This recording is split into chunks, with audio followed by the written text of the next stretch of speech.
আমরা কী করেছি, একটা পাম্প খুলেছি, মেইন পাম্পের মেকানিক্যাল সিল ড্যামেজ হয়েছে।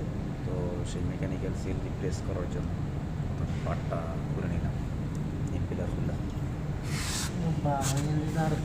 তারপর আমরা কাজ করতেছি। স্পেশালি একটা পাম্প, যেটা হচ্ছে একটা পাম্পের মধ্যে দুইটা মেকানিক্যাল সিল একসাথে থাকে। তো এরকম পাম্প আসলে খুব কমই দেখা যায়।